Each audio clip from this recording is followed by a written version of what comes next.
열왕기하 4장 25절부터 30절까지의 말씀입니다. 열왕기하입니다. 열왕기하 4장 25절부터 30절.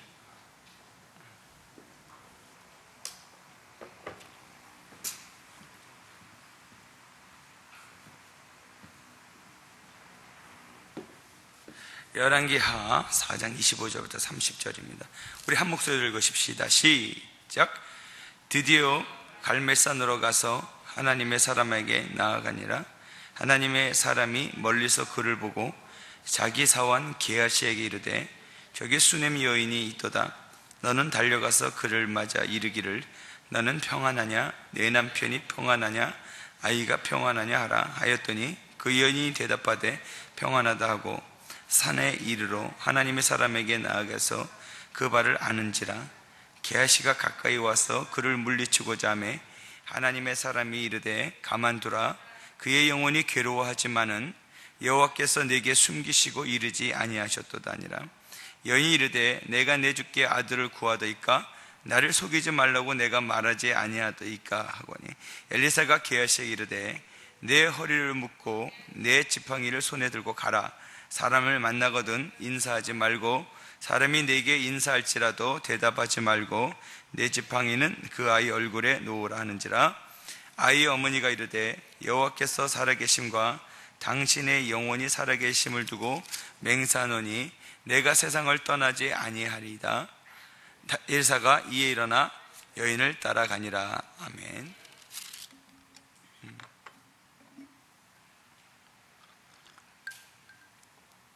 오늘 여러분과 나눌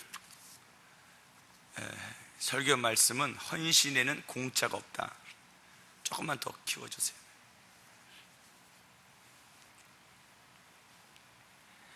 오늘 굉장히 중요한 설교가 되겠습니다.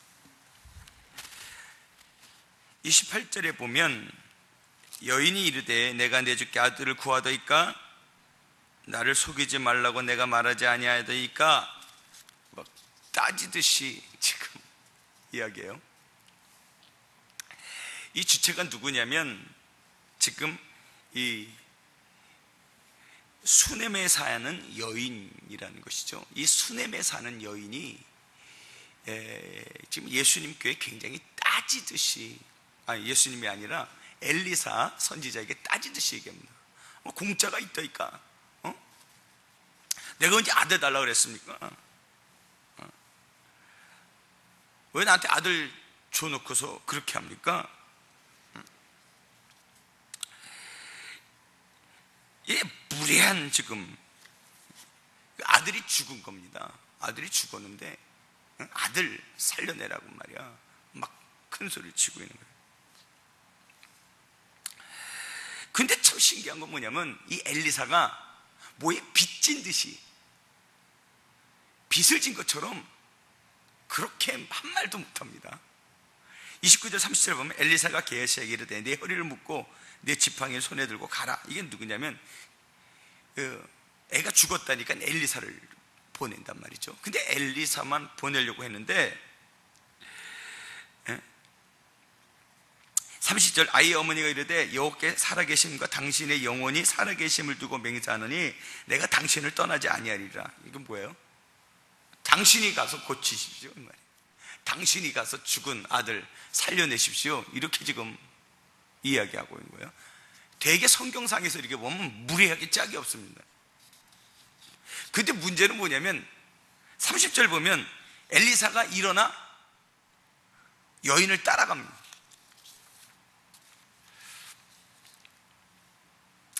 그리고 뒤에 보시면 32절부터 37절까지 이렇게 보시면 엘리사가 따라가서 그 수넴 여인의 아이를 살리게 됩니다. 32절 보십시오. 엘리사가 집에 들어가 보니 아이가 죽었는데 자기의 침상에 눕혔는지라. 들어가서 문을 닫으니 두 사람뿐이라. 엘리사가 여호와께 기도하고 아이의 위에 올라 엎드려 자기 입을 그의 입에 자기 눈을 그의 눈에 자기 손을 그의 손에 대고 그의 몸에 엎드리니 아이의 살이 차차 따뜻하더라. 엘리사가 내려서 집안에서 한 번 이리저리 다니고 다시 아이 위로 올라 엎드리니 이게 뭐예요? 아주 그냥 최선을 다합니다. 눈에 눈을 맞추고요, 코에 코를 맞추고요, 손에 손을 맞추면서 아이 위에 딱 엎드렸다가 시간이 지나면서 또 다시 한번 내려와서 그 방 주위를 한번 씩 돈 다음에 다시 가서 또 엎드린단 말이죠. 이거 뭐 굉장한 헌신이에요. 지금 보세요. 35절, 엘리사가 내려가서 집안에서 한번 이리저리 다니고 다시 그 위에 올라 엎드리니 아이가 7번 재채기하고 눈을 뜨는지라. 엘리사가 게하시를 불러 저 수넴 여인을 불러오라 하니 곧 부름에 여인이 들어가니 엘리사가 이르되 내 아들이 데리고 가라. 여인이 들어가서 엘리사 발 앞에 땅에 엎드려 절하고 아들을 안고 나가니라. 참 독특해요. 이거 왜 독특한지 아십니까? 엘리사가 뭔가 굉장히 큰 빚을 진 것처럼 모든 일을 다 처리합니다. 그 여인이 와가지고 당당합니다. 아이를 고쳐주십시오가 아니에요. 그래서 게하시가 가서 고쳐주겠다고 하니까 그 사환이 안 됩니다. 같이 안 가면 나 안 갑니다. 그래서 게하시가 갔는데 실패를 하죠. 그러니까 그걸로 끝나지 아니하고 그 아이가 죽었는데 가가지고 뭐 하냐면 엘리사가 직접 가가지고 이런 큰 수고를 다하고 무슨 일이 끝난 것처럼 이제야 빚을 갚은 것처럼 그렇게 아이를 살려내서 죽어야 돌아오는 그런 일이 발생합니다. 이게 무슨 일 때문에 이렇게 엘리사가 이런 수고를 했는가라는 것을 좀 이야기하려고 그래요. 그 이유가 있어요. 이렇게 저자세로 나와야 되는. 8절부터 숫자 보면 본문 8절에서 10절입니다. 하루는 엘리사가 수넴에 이르렀더니 거기 한 귀한 여인이 그를 관곤하여, 강곤이 아니라 간곤입니다. 간절히 권했다 이 말이에요. 음식을 먹게 하였으므로 엘리사가 그곳을 지날 때마다 음식을 먹으러 그리로 들어갔더라. 그러니까 음식을 먹으러 그 집에 들어간 거예요. 그 귀한 여인, 이게 누구입니까? 이 수넴 여인이죠. 이 수넴 여인이 무리한 사람이 아닙니다. 여인이 그의 남편에게 이르되 항상 우리를 지나가는 이 사람은 하나님의 거룩한 사람인 줄 내가 아노라. 하나님의 거룩한 사람이야. 청하건대 우리가 그를 위하여 작은 방을 담 위에 만들고 침상과 책상과 의자와 촛대를 두사이다. 그가 우리에게 이르면 거기에 머물리이다. 이렇게 아름다운 헌신한 거예요. 무슨 얘기냐면 수넴에 갈 때마다 이 길거리에서 야경한다든지 돌을 베개하고 자는 이 엘리사가 너무 불쌍하고 이 하나님의 사람이 이렇게 대접을 받아서야 되겠는가 라고 생각해가지고 이 현숙한 여인이 어떻게 하냐면 자기 집에 같은 위치에다가 방을 두면 좀 어색하니까 담 위에다가 방을 하나 잘 만든 거예요. 그래서 어떻게 되냐면 거기다 침상과 책상과 의자와 촛대를 들고 잘 대접하고 이렇게 했다는 거예요. 그러니까 이게 뜻하지 않게 굉장히 헌신을 받은 거죠. 엘리사가 헌신을 받자마자 그냥 있은 게 아닙니다. 그 다음 절 13절부터 10절째 보면 엘리사가 자기 사원에게 이르되 그가 너는 그에게 이르라 내가 이같이 우리를 위하여 세심한 배려를 하는도다. 내가 너를 위하여 무엇을 하랴? 왕에게나 사령관에게나 무슨 구할 것이 있으랴? 내가 왕이나 사령관을 잘한다. 너 혹시 네가 이렇게 수넴에서 농사 짓는 것 같은데 잘 사는 아주 분홍인 것 같은데 혹시 뭐 군사들이 와서 내게 빼앗는 건 없느냐? 내가 너 도와줄 게 뭐냐? 왕에게 한번 내가 청할게. 네가 왕에게 청할 게 뭐냐? 나한테 이렇게 나를 헌신하는데 내가 널 도와주고 싶구나 이거예요. 이 엘리사는 누구를 지금 뜻하고 있는 겁니까? 엘리사는 하나님의 사람이에요. 우리 예수님을 대표해서 얘기하는 것이고 거룩하신 하나님을 대표해서 지금 얘기하는 거죠. 아까 애가 죽었을 때 큰 소리 칠 수 있었던 것은 뭐냐면 미리 이런 헌신을 해뒀기 때문에 큰 소리를 치고 있는 거예요. 엘리사가 14절과 이르되 그를 위하여 무엇을 하여야 할까? 그렇게 배려했더니 뭐라 그래요? 여인이 이르되 나는 내 백성 중에 거주하니이다. 엘리사가 이르되 그러면 그를 위하여 무엇을 해야 할까 하니 게하시가 대답하여 참으로 이하는 아들이 없고 그 남편은 늙었나이다. 아들이 없단 말이죠. 이르되 부르라 하매 부르매 그 여인이 문에 섰는다. 엘리사가 이르되 한 해가 지나 이때쯤에 내가 아들을 얻으리니 여인이 이르되 아니로소이다. 내 주 하나님이여 사람이여 당신의 계집종을 속이지 마옵소서. 이게 뭐예요? 속이지 말라는 의미가 거짓말하지 말라 이 말이 아니고 정말 그런 일이 있겠습니까? 너무 깜짝 놀라는 거죠. 그런데 문제는 뭡니까? 한 해가 지나자마자 아들을 낳게 되는 거예요. 그러니까요, 참 보십시오. 이 줄거리지 아시겠죠? 굉장히 큰 뭘 하냐면 헌신을 합니다. 헌신이라고 해봐야 그렇게 대단한 헌신도 아니에요. 선지자 왔을 때 밥을 먹여주고 집 침상을 주고 촛대를 주고 책상을 줬던 것 뿐이란 말이죠. 그런데 이 하나님의 사람이 견디질 못하는 거예요. 이걸 어떻게 보답해 주랴, 어떻게 보답해 주랴. 그렇게 해서 그 아들을 줬는데 아들을 준 큰 복을 줬단 말이죠. 근데 아들이 죽으니까 아들이 어느 날 갑자기 그냥 자라던 중에 내 머리야 내 머리 하고 죽었단 말이에요. 성경에 보면. 그러고 났더니 이 여인이 감히 가가지고 누구한테 갑니까? 이 엘리에사한테 가서 큰 소리 치는 거예요. 적반하장도 유부수지. 그런데 문제는 뭐냐면 그렇게 큰 소리를 치는데도 엘리사가 꼼짝을 못하는 거예요. 아까 본문을 봤듯이 꼼짝을 못하고 뭐냐면 게하시가 가면 고쳐줄 거야. 그런데 아닙니다. 당신이 가지 않으면 내가 움직이지 아니하리라 협박을 쪼르 했는데도 가가지고 그 아이에 대해서 최선을 다해 그냥 눈에 눈을 코는 코를 맞추고서 그를 살려내더라 이 말이죠. 왜 그랬을까요? 하나님의 헌신, 하나님을 향한 헌신에는 공짜가 없다는 걸 오늘 내가 얘기하려는 거예요. 하나님을 향한 헌신에 공짜가 있는 줄 압니까? 사람들이 왜 하나님 앞에 헌신 안 합니까? 내가 드리는 것이 공짜인 줄 알아요. 천만에요. 이 놀라운 사람 수렘 여인 보십시오. 그가 받아야 될 것 이상으로 받았습니다. 그가 공개한 것이라고는 수렘에 올 때마다 그에게 먹이고 입혀준 거 그것밖에 없어요. 뭐 꼭 엘리사가 잘 데가 없었겠습니까? 그러나 이 여인이 간권했다는 거죠. 아주 간절히 부탁하면서 내가 섬길 수 있는 기회를 주십시오 해서 섬기도록 허락했더니 그 섬기는 정도로 그를 복준 것이 아니라 그가 가질 수 없는, 잉태할 수 없는 아들을 줘서 그에게 대를 잇게 하는 것뿐만 아니라 그 아이가 죽었을 때도 빚진 자처럼 가서 그 일을 돕더라 이 말이에요. 제가 무슨 얘기를 하려는지 아십니까? 하나님의 헌신에 공짜가 있는 줄 아십니까? 천만의 말씀이에요. 사람들은 복받는 비결을 몰라. 하나님의 일을 헌신하면은 내가 아무것도 없이 돌아가는 줄 알지만 천만의 말씀입니다. 성경에는 거기에 대해서 자세하게 풀어서 내가 오늘 몇 가지 예화를 들고 몇 가지 성경 구절을 통해 여러분에게 얘기하려고 하는 거예요. 하나님의 헌신에는 결코 공짜가 없고요, 아주 절박한 순간에 그 절박함을 하나님의 확실한 보상으로 그를 죽음과 사망의 권세에서 건져내는 놀라운 복이 헌신에 있는 것이에요. 아멘 아멘.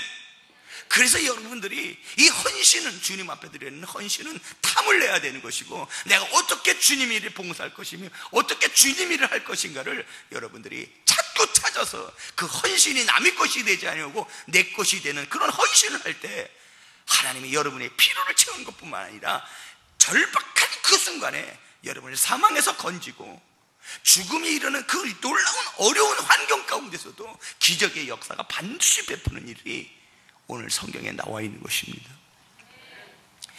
헌신하지 않은 사람한테 그런 일이 없는 거예요. 열왕기상 17장에 보면 이 사르밧 가부가 나옵니다. 이 하나님의 사람이, 이 엘리야는 불 같은 사람이에요. 불 같은 사람이 뭔지 아십니까? 이 아합 제사장이, 아합 왕이 아주 우상 숭배를 한단 말이죠. 그래서 바알신을 섬기고 아세라 목상을 섬기단 말이에요. 그럼 어떤 사람입니까? 이 사람은 가서 그냥 갈멜산에서 불을 내려주십시오, 불을 내려주셔서 이 엘리야의 하나님인 것을 딱 확인하자마자 그 450명, 400명, 850명이나 되는 이 거짓 선지자들, 우상 숭배자들 끝까지 가서 죽이는 그런 아주 다혈질의 사람이 이 엘리야입니다. 엘리야랑 엘리사랑 성격이 좀 달라요. 근데 이 엘리야 보십시오. 열왕기상 17장 10절 보면 일어나 사르밧가에서 가서 이 가뭄 때 가뭄 때문인 겁니다. 하나님께서 가뭄 때 이 엘리야에게 넌 가서 사르밧가브에 가서 공개를 받으라, 도움을 받으라, 이렇게 얘기했어요. 그래서 가는 거예요. 그가 일어나 사르밧으로 가서 성문에 이를 때 한 가부가 그곳에서 나뭇가지를 줍는지라 이에 불러 이르되 그릇에 물을 조금 가져다가 내게 마시게 하라. 왜 지금 과부집이에요, 과부집. 왜 하나님은 그 여인에 가서 공개를 받으라 했기 때문에 간 겁니다.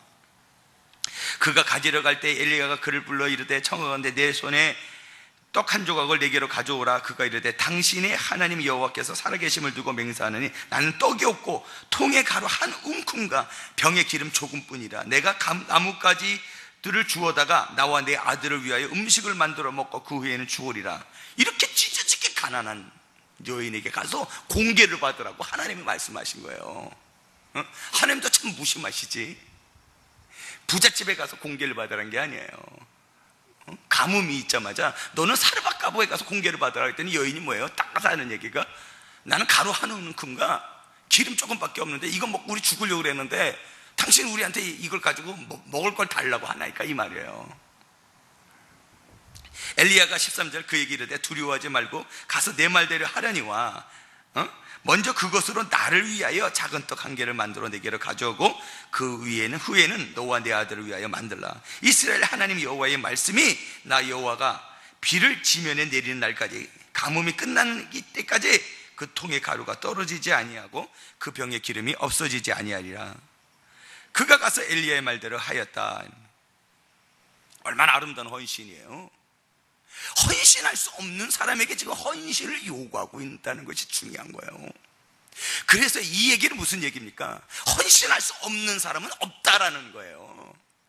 오늘 주께서 그걸 가르쳐 주고 싶은 거예요. 내가 돈이 없어서 헌신 못해, 내가 시간이 없어서 헌신 못해, 그런 사람은 없다라는 거예요. 그 여인의 최악의 상황을 누굴 얘기하냐면 이 사르밧가브를 두고 한 거예요.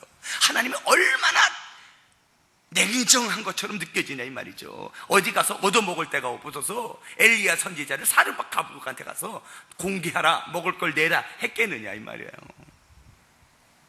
그런데 하나님이 헌신을 요구하는 것에는 반드시 이유가 있는 것이에요. 15절 봐요.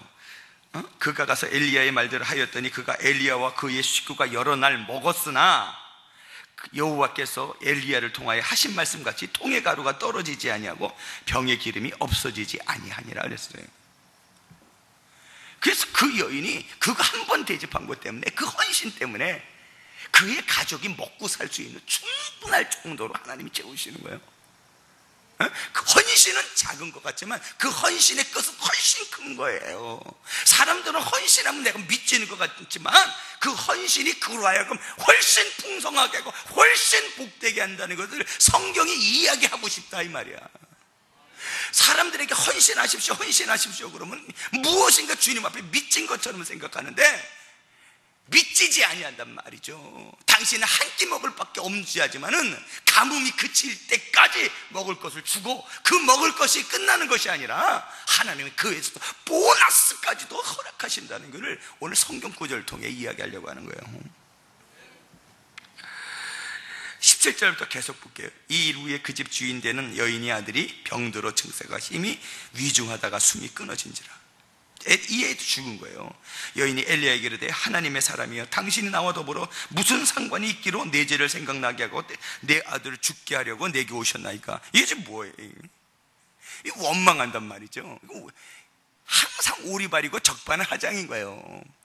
그런데도 불구하고 하나님 앞에 한 헌신이 있기 때문에 하나님이 그 말을 적반하장이나 그렇게 듣지 아니하시고 이 엘리야마저도 무엇인가 빚진 것처럼 지금 행동을 지금 하기 시작하는 거예요.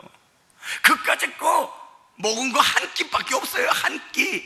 작은 헌신이라 이 말이죠. 작은 헌신이었고 이 엘리야가 베푼 은혜는 한정없이 큰데도 불구하고 이 여인이 큰 소리 치는 거예요. 무슨 큰 소리 칩니까?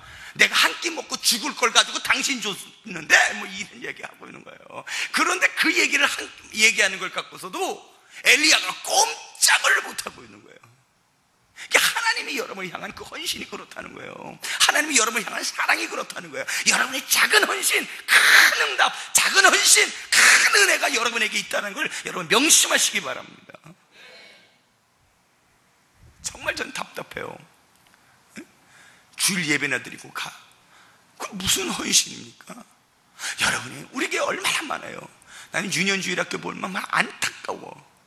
너무 선생님들이 필요하고 헌신이 필요하고, 아이들은 지금 막 어떻게 전도해서 10명씩 돕고 하는데 우리 선생님들이 부족하고, 또 더 열정 있게 섬겼으면 하고 같이 모여서 기도하고 이래야 될 터인데 그 헌신이 결코 공짜가 되는 법이 없단 말이죠. 차량도 마찬가지예요. 차량 봉사하는 사람들이 얼마나 필요하고, 누구를 내보낼지 몰라요. 다 와서 예배는 드리려고 하지만 빨리 봉을 들고 나가서 새로운 성도들이 어디 편안하게 하거나 굳은 헌신에 대해서는 많이들 약한 것을 보게 됩니다. 이 아이가 죽었을 때 이 여인이 큰 소리 치니까 뭐라 그래요? 19절에 엘리야가 그에게 그의 아들을 달라 하여, 죽은 아이를 달라 하여 그를 그 여인의 품에서 받아 안아 자기가 거처하는 달에게 올라가서 자기 침상에 누이고 여호와께 부르짖어 이르되 내 하나님 여호와여, 주께서 또 내게 우고하는 즉 과부에게 재앙을 내리사 그 아들이 죽게 하셨나이까 하고 그 아이의 몸을 3번 펴서 엎드리고 여호와께 부르짖어 이르되 내 하나님 여호와여, 원하건대 이 아이의 혼으로 그의 몸에 들어오게 하옵소서 하니 여호와께서 엘리야의 소리를 들으심으로 그 아이의 혼이 몸으로 들어오고 살아난지라. 그 엘리야가 그 아이를 안고 다락에서 방으로 내려가서 그 어머니에게 주며 이르되 보라, 내 아들이 살아났느니라 하고 돌려줍니다.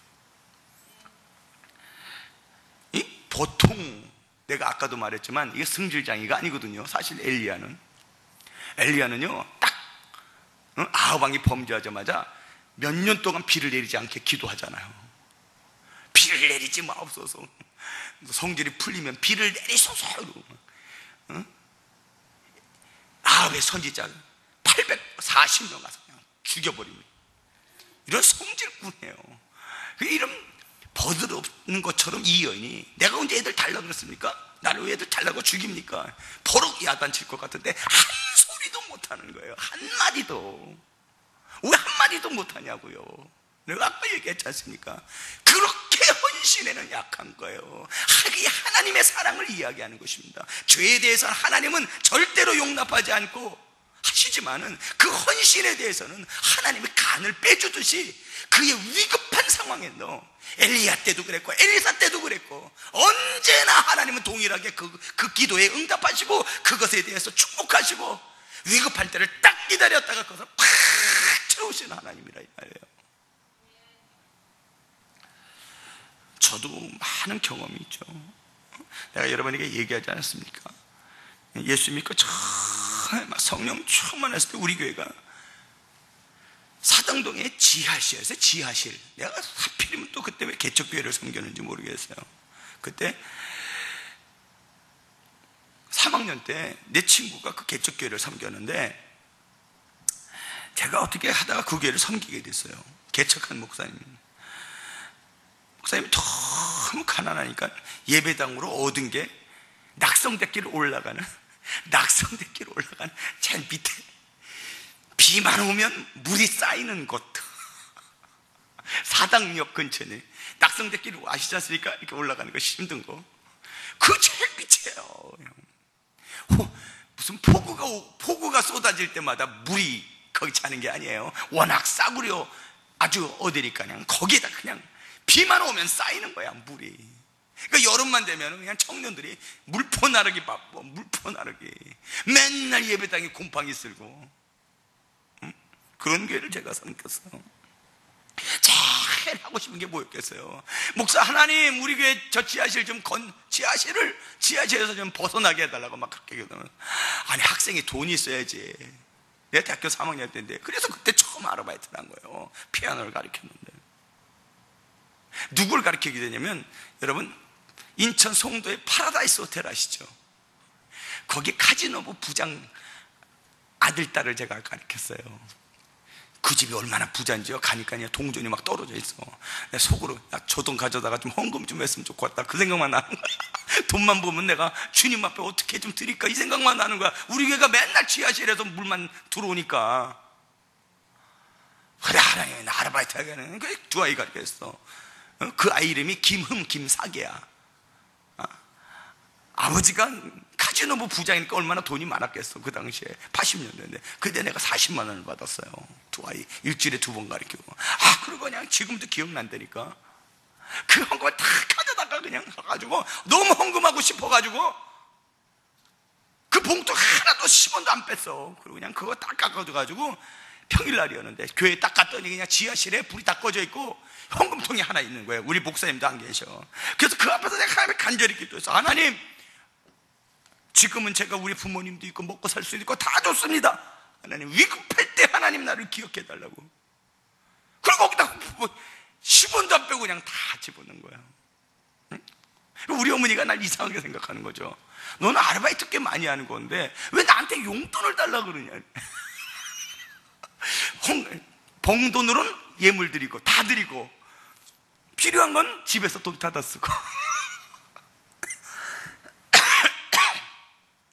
기적이 하나님 주시잖아요. 하나님 복 주시잖아요. 나는 우리 아름다운 교회, 나는 목회 여기 개척해서 이제 4년 됐는데, 하나님이요, 우리 교회에 어렵게 하신 적이 있는지 알아요? 언제나 기적으로 역사하셨죠. 5명에서 개척했지만 하나님이 이렇게 큰 교회 주시고요, 위험과 환난 가운데 언제나 좋은 사람들 주시고 좋은 동역자들 붙여주셔가지고 사람이 없어가지고 목회를 못한 적 한 번도 없었고, 하나님이 큰 복으로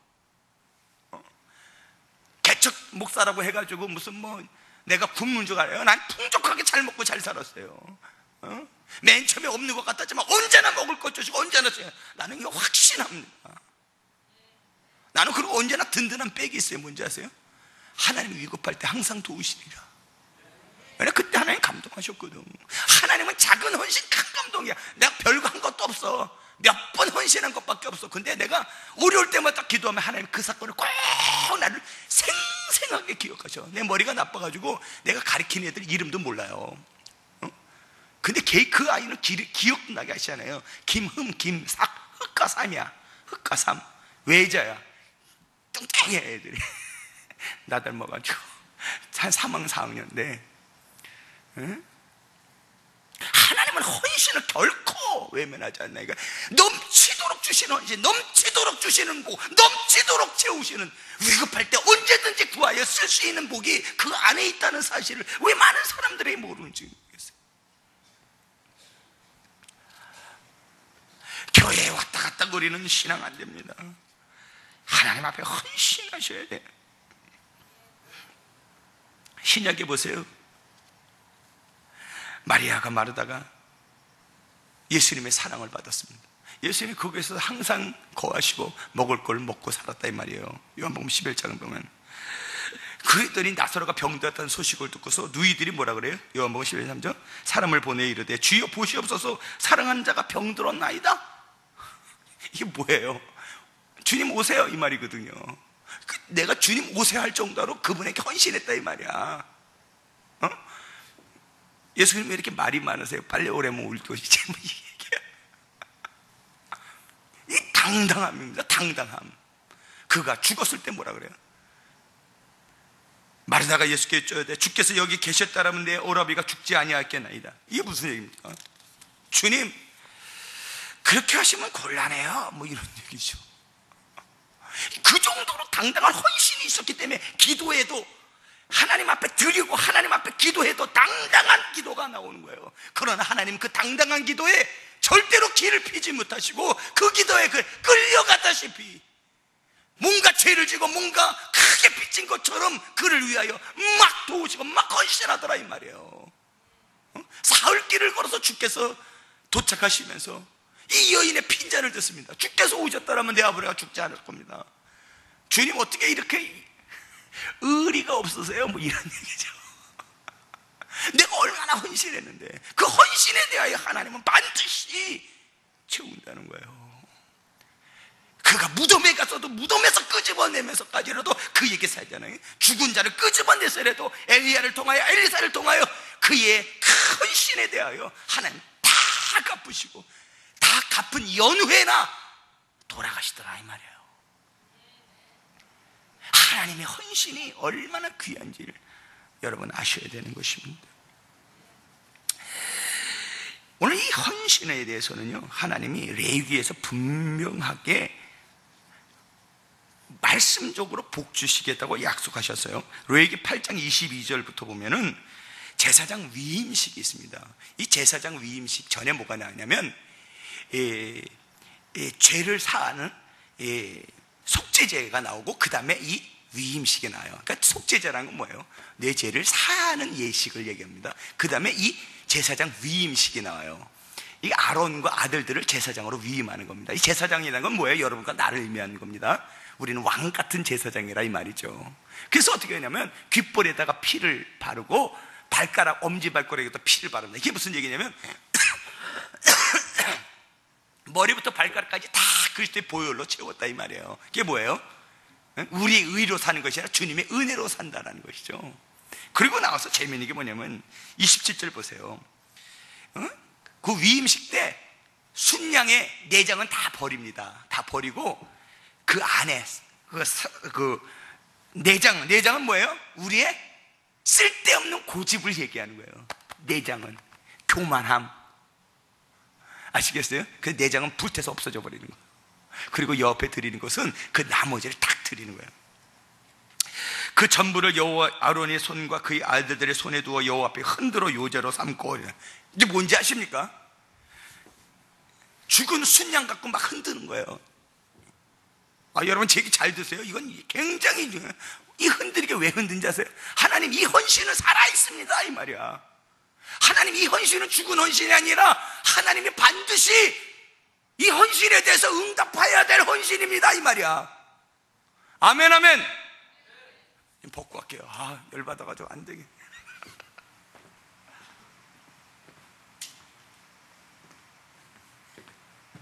이해가 좀 되세요? 아론과 그 아들들에게 뭐라면 오요제를 흔드는 것입니다. 하나님이 흔들면서 하나님 이 헌신 살아있는 거예요. 이 헌신 땅에 떨어진 헌신 아닙니다. 하나님 응답하셔야 될 헌신이에요. 내가 드린 것만큼 주님은 충분히 채우고도 남아야 됩니다. 그래서 아론과 제사장들에게 흔들려고 하는 거예요. 그 다음에 보세요. 28절 29절 모세가 그것을 그들의 손에서 가져다가 제단 위에 있는 번제물 위에 불사르니 향기로운 냄새를 위하여 드리는 위임식 제사다. 이게 뭐예요? 다 화제로 드립니다. 화제로 드리니까 향기로운 냄새가 여호와 앞에 올라갔잖아요. 이게 여호와께서 받으셨다 이 말이에요. 그 헌신을. 그럴 때는 어떻게 해요? 이에 모세가 그 가슴을 가져다가 여호와 앞에 흔들어 다시. 하나님 이 화제 아시죠? 다시 반복하는 거예요. 아시죠? 뭐라냐 말이야. 이 주 앞에 드린 이 순양은 죽은 게 아니라 살아있는 헌신이에요. 살아있는 헌신. 반드시 주께서 응답하셔야 될 헌신입니다. 하나님 질투하는 거예요. 그래서 주께서 그것을 그냥 확 하는 거예요. 알았어. 그리고 그 흠양으로 누가 먹습니까? 모세가 그 가슴살을 다 먹는단 말이죠.